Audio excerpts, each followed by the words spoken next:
everyone, welcome to Nidha Samayal. Nidha Samayalல நம்ம இப்போ என்ன பார்க்க போறோம்னா கோகனட் சட்னி எப்படி பண்றதுன்னு பார்க்க போறோம்.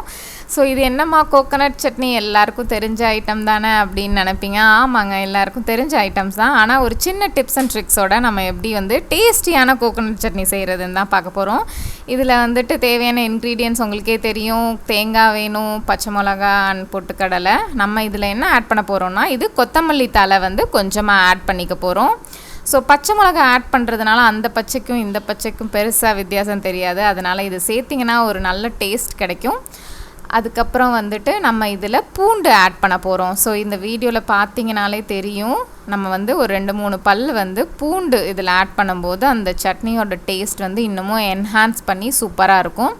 அதுக்கப்புறம் இன்னொரு முக்கியமான டிப் என்னென்னா பொட்டுக்கடலை நீங்கள் எந்த அளவுக்கு ஆட் பண்ண போகிறீங்கன்றது பொறுத்தது.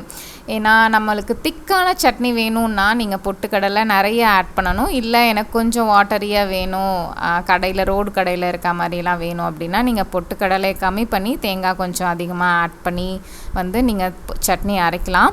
அதுவும் சில ஹோட்டல்ஸில் சட்னி வெறும் பொட்டுக்கடலை வைக்காமல் வெறும் ஒயிட்டாக அந்த தேங்காய் மட்டுமே போட்டு ஒரு சட்னி தருவாங்க.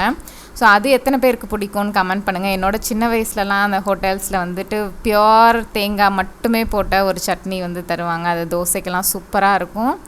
ஸோ நம்ம வீடுகளில் வெறும் தேங்காயை மட்டும் போட்டு அரைக்கிற அளவுக்கு இப்போ தேங்காய் விலை விற்கிறதில்ல. அதனால் நம்ம பொட்டுக்கடலை ஆட் பண்ணி தான் ஆகணும். ஸோ இப்போ பாருங்கள், இது ரொம்பவே திக்காக வந்துருச்சு. ஏன்னா அவ்வளோ பொட்டுக்கடலை இதில் ஆட் பண்ணியிருக்கோம்.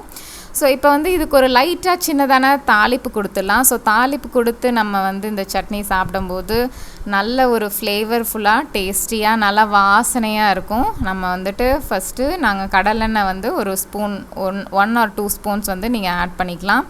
அதில் தாளிப்புக்கு நம்ம கடுகு ஆட் பண்ண போகிறோம். யூஸ்வலாக கடுகு மட்டும்தான் ஆட் பண்ணுவாங்க. நம்ம இன்னும் கொஞ்சம் ஃப்ளேவர் ஆட் பண்ண போகிறோம் அப்படிங்கிறதுனால நமக்கு லைட்டாக கொஞ்சம் சோம்பு ஒரு 1 டீஸ்பூன் இல்லை 1/2 டீஸ்பூன் கூட போதும். ஸோ அது உங்களுக்கு பிடிச்ச அளவு, உங்களுக்கு இந்த ஃப்ளேவர் பிடிக்கும் அப்படின்னா நீங்கள் 1 ஸ்பூன் கிட்ட கூட ஆட் பண்ணிக்கலாம்.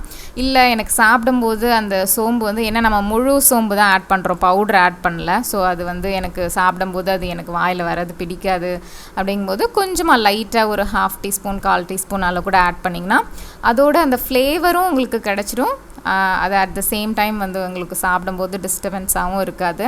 ஸோ இன்னொரு முக்கியமான விஷயம் இதை சட்னியெல்லாம் நீங்கள் அடுப்பில் வச்சிடக்கூடாது. ஏன்னா அது ரொம்பவே டேஸ்ட்டை கெடுத்துரும். நம்ம இப்போ தாளிப்பு முடிக்கிறோம் அப்படின்னா அதை தாளிப்பு முடித்து அதை ஆற விட்டு அள்ளி நம்ம அந்த சட்னியில் ஆட் பண்ணலாம்.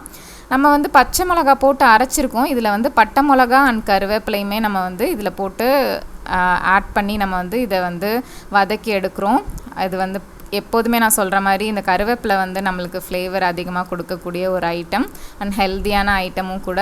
ஸோ இப்போ ஸ்டவ் ஆஃப் பண்ணியாச்சு பாருங்கள். ஸ்டவ் ஆஃப் பண்ணிவிட்டு இந்த தாளிப்பை நம்ம சட்னியில் ஆட் பண்ணிக்கலாம்.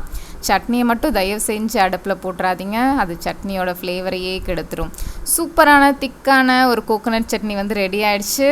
கொஞ்சம் இமேஜின் பண்ணி பாருங்கள், இதோட ஒரு பொங்கலும் சுட சுட ஒரு பொங்கல் அண்ட் மெதுவடை காம்பினேஷன் இருந்தால் சூப்பராக இருக்கும். நான் போய் செஞ்சு இதுக்காக சாப்பிட போகிறேன். நீங்களும் ட்ரை பண்ணி பாருங்கள். தேங்க்யூ ஃபார் வாட்சிங்.